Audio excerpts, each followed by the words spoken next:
జయ శ్రీరామ్. శుక్లాంబరధరం విష్ణుం శశివర్ణం చతుర్భుజం ప్రసన్నవదనం ధ్యాయేత్ సర్వవిఘ్నోపశాంతయే. రామాయ రామభద్రాయ రామచంద్రాయ వేధసే రఘునాథాయ నాథాయ సీతాయ పతయే నమః. వాల్మీకి రామాయణం శ్రీ పుల్లల శ్రీరామచంద్రుడు గారు తెనుగు చేసింది అయోధ్యకాండ 88వ సర్గలో ఉన్నాం. 87వ సర్గలో భరతుడు గుహుడుతో మాట్లాడడం కనిపిస్తుంది. 88వ సర్గం రాముని కుశశయ్యను చూచి భరతుడు మిక్కిలి శోకించుట. మంత్రి సహితుడైన భరతుడు ఆ మాటలన్నీ శ్రద్ధగా విని ఇంగుదీ వృక్షం మూలము చేరి శ్రీరాముని శయ్యను చూచి తల్లులందరితో ఇట్లనెను.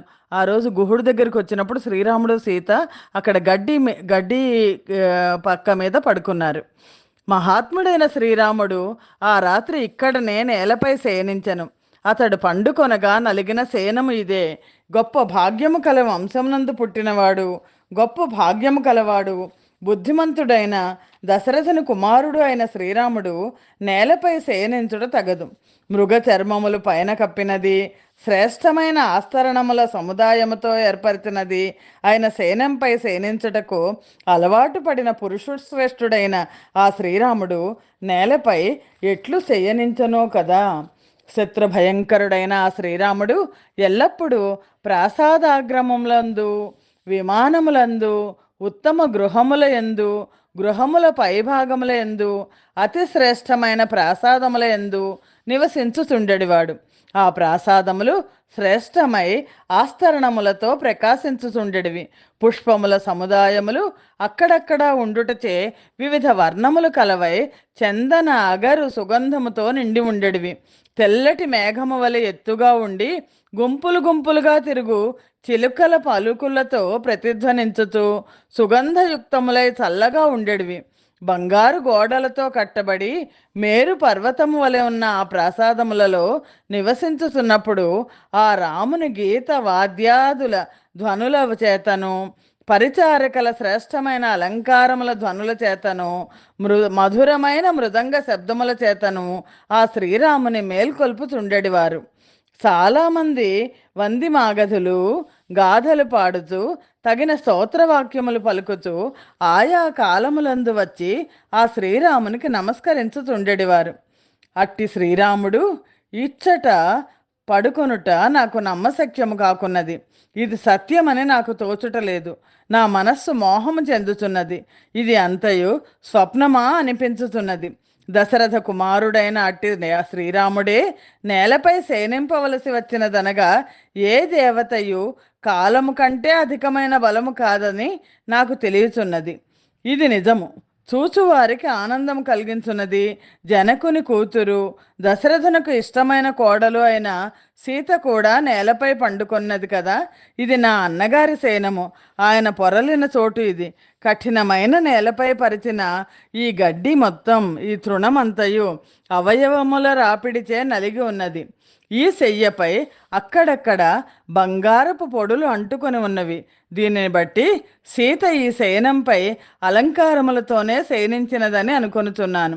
ఇక్కడ తగులుకొని ఉన్న పట్టుదారములు ప్రకాశించుతున్నవి. దీనిని బట్టి ఆనాడు సీత ఉత్తరీయము ఈ ప్రదేశమును తగులుకొన్నదని స్పష్టమగుతున్నది. చిన్న వయస్సులో ఉన్నది, శోచనీయురాలు, సుకుమారి, పతివ్రత అయిన సీతాదేవి ఇట్టి పరిస్థితుల్లో కూడా దుఃఖముగా భావించటలేదు. దీనిని బట్టి ఆమెకు భర్త ఉన్న శయ్యే సుఖకరమని నేను అనుకొనుచున్నాను. అయ్యో, ఎంత కష్టం వచ్చినది!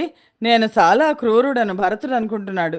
ఎందుచేతననగా భార్యాసహితుడైన శ్రీరాముడు నా మూలమున అనాథుడ వలె ఇట్టి శయనంపై పండుకొనవలసి వచ్చినది. చక్రవర్తి వంశమునందు పుట్టి జనులందరిచే ఆదరించబడుచు వారికి ఇష్టుడైన ఇందీవర శ్యాముడు, ఎర్రని నేత్రములు కలవాడు, చూచువారికి ఆనందమును కలిగించువాడు, సుఖమునకు తగినవాడు, దుఃఖములకు తగనివాడు అయిన శ్రీరాముడు రాజ్యమును, అత్యుత్తమమైన సుఖమును కూడా పరిత్యజించి నేలపై ఎట్లు పడుకొనెను. మహాభాగ్యవంతుడు, ఉత్తమ లక్షణములు కలవాడు అయిన లక్ష్మణుడు చాలా ధన్యుడు. ఎందుచేతననగా ఇట్టి కష్ట సమయములో అతడు సోదరుడైన శ్రీరాముని అనుసరించి ఉన్నాడు. భర్తను అనుసరించి అరణ్యమునకు వెళ్ళిన సీత కృతార్థురాలు. మహాత్ముడైన ఆ శ్రీరామునకు దూరమైన మన అందరి పరిస్థితి సంశయాస్పదమైపోయినది. దశరథ మహారాజు స్వర్గస్థుడైనాడు. శ్రీరాముడు అరణ్యమునకు వెళ్ళిపోయినాడు. అందుచే ఈ రాజ్యము చుక్కాని లేని ఓడవలే కనబడుతున్నది. శ్రీరాముడు అరణ్యములో ఉన్నను అతని బాహుపరాక్రమము ఈ భూమిని రక్షించుతూనే ఉండును. అందుచే దీనిని ఆక్రమింపవలనని ఎవ్వడూ మనసులో కూడా అనుకొనజాలడు. ఇప్పుడు మన రాజధాని అయిన అయోధ్యలో ప్రాకారమునకు రక్షణము లేదు. అశ్వములు గజములు యుద్ధ సన్నద్ధములుగా లేవు. పట్టణము ద్వారములన్నీ తెరిచి రక్షణ శూన్యములై ఉన్నవి. సైనికులందరూ సంతోషరహితులై ఉన్నారు. కష్టములలో మగ్గుతున్న ఈ నగరము శూన్యమై వెలుపల కూడా రక్షణ విధానం లేకుండా ఉన్నది.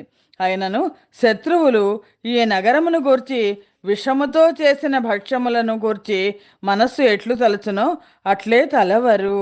నేను ఈనాడు మొదలు జటలను నారచీరలను ధరించి ఫలములను దుంపలను భక్షించుచు నేలపై కానీ తృణములపై కానీ శయనించెదను. భరతుడు ఒక ప్రతిజ్ఞ పట్టాడు. శ్రీరాముడు జటలు కట్టుకున్నాడు కాబట్టి నేను కూడా జటలు కట్టుకుంటాను, నేను నేల మీద పడుకుంటాను, దుంపలను మాత్రమే తింటాను అని. శ్రీరాముడు చేసిన వనవాస ప్రతిజ్ఞను నాపై వేసుకొని ఆ శ్రీరామునికి బదులు నేను మిగిలిన కాలము వనములో సుఖముగా నివసించదును. ఇట్లు చేయుటచే శ్రీరాముని ప్రతిజ్ఞ కూడా అసత్యము కాదు. సోదరుడైన శ్రీరామునకు బదులు అరణ్యములో నివసించుతున్న నాతో కలిసి శత్రుఘ్నుడు అరణ్యములో నివసించగలడు. శత్రుఘ్నుడి గురించి భరతుడే చెప్పేశాడు. పూజ్యుడైన రాముడు లక్ష్మణ సమేతుడే అయోధ్యను పాలించగలడు. బ్రాహ్మణులు అయోధ్యలో శ్రీరాముని రాజ్యాభిషిక్తుని చేయగలరు. నా ఈ మనోరథమును దేవతలు సఫలము చేయుదురుగాక. నేను ఈ స్వయముగా తలవంచి నమస్కరించుచు అనేక విధముల బ్రతిమాలినను శ్రీరాముడు అంగీకరించనితో నేను కూడా అరణ్యములో సంచరించుతున్న ఆ శ్రీరాముని అనుసరించి అచటనే నివసించెదను. శ్రీరాముడు నన్ను కాదనజాలడు. శ్రీమద్ రామాయణం నందలి అయోధ్యాకాండలోని 88వ సర్గము సమాప్తము. స్వస్తి ప్రజాభ్య పరిపాలయంతాం న్యాయేన మార్గేణ మహిం మహేషాః. గోబ్రాహ్మణేభ్య శుభమస్తు నిత్యం. లోకా సమస్తా సుఖినో భవంతు. సర్వం శ్రీరామార్పణమస్తు. జై శ్రీరామ్.